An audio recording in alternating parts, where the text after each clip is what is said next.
ngajak saya yaitu abangnya beliau Bang Gacot. Tapi di tengah perjalanan Allah berkehendak lain. Beliau COVID mendahului kita, mudah-mudahan beliau pun sudah banyak jasa kepada kita. Nanti kita al-fatihahkan, semoga beliau dilapangkan kuburnya, dijauhkan dari siksa kuburnya, diterima seluruh amal ibadahnya. Nanti kita al-fatihahkan. Saya selalu mau al-fatihahkan teman-teman sahabat-sahabat saya yang ada. Bu, berikutnya 4 hari setelah pendaftaran saya di Demokrat, ternyata saya tidak kurang chemistry sama pimpinan dari Demokrat yang ada. Sementara Golkar sudah meminta saya 2 tahun lebih untuk bergabung di Partai Golkar. Begitu saya tidak jadi, udah bro, lu bergabung di Golkar, ayo sama-sama kita kembangkan, kita baik tata lingkungan untuk Tangerang Selatan, Pondok Aren khususnya, kata beliau. Hari keempat, karena tidak ada chemistry dengan partai berlambang Mercy, akhirnya saya memutuskan saya potong kartu anggota saya pindah ke Golkar. Kenapa? Orang akan bertanya, loh kenapa pindah ke Golkar? Bu, program yang harus kita jalankan bersama ini berkenaan nanti dengan pimpinan Gubernur Banten.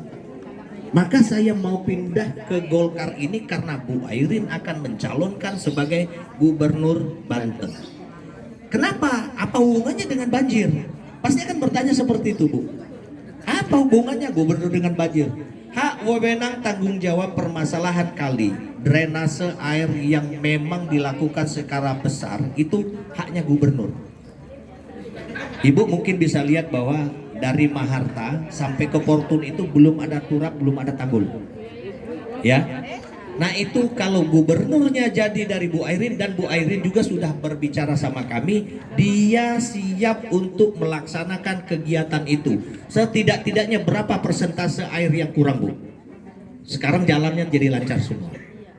Nah itu yang harus kita simak bersama kenapa saya maju di Golkar. Besok saya begitu jadi dari Dewan Golkar, saya akan maju sebagai ketua tim pemenangan Bu Airin. Bagaimana ke depan dia bisa menyelesaikan permasalahan air ini, kita dorong sama-sama.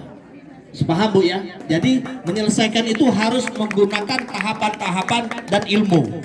Nggak bisa kita, kalau cuma kita bendung, kita bersihkan, kita garuk seperti tadi, nggak akan selesai. Kalau dari hulu dan hilirnya belum kita selesaikan. Nah itu kenapa saya bersemangat maju dari Golkar itu Bu. Jadi saya maju supaya bermanfaat untuk semua. Kalau sudah tidak lagi banjir, sudah tidak lagi di lingkungan kita, rumah yang seperti ini kita jual 2,5 miliar, 3 miliar, selesai laku itu.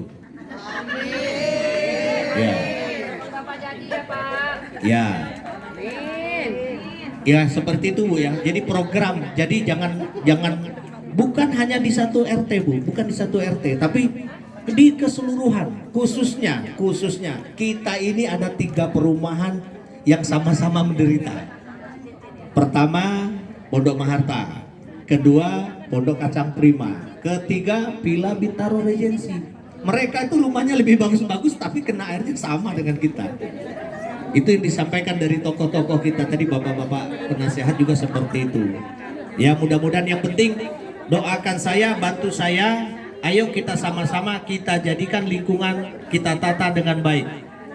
Kalau kita mengharapkan orang yang lebih jauh, orang yang tidak pernah terlibat di dalam kondisi lingkungan kita Bu, mereka hanya pengen dapat suara, selesai, nanti 4 tahun berikutnya baru datang lagi, ini saya, itu saya. Rugi kita Bu, rugi. Jikalau kalian punya suatu jagoan. Nah, ada satu lagi nih yang harus saya sampaikan.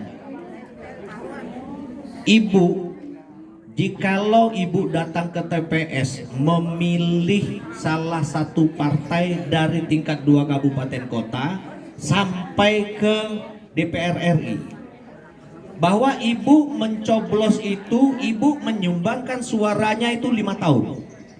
Di dalam kurun 5 tahun, di setiap kegiatan 1 tahun itu ada dana politik yang dikeluarkan Kesbangpol untuk partai.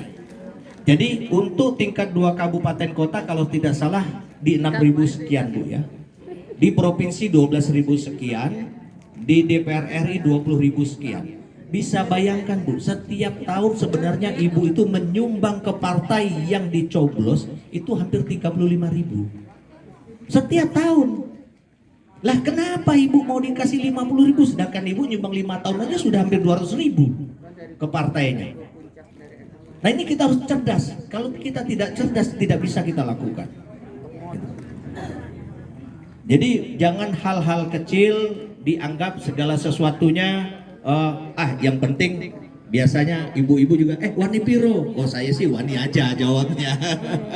Tapi di dalam konteks seperti ini hal-hal yang begitu kalau bisa kita hindarin kita hindari. Tapi jikalau memang tidak bisa kita hindari, ya kalau saya secara pribadi menganggap ya itu sodako aja, nggak ada permasalahan, ya kan? Ada masukan lagi Bu?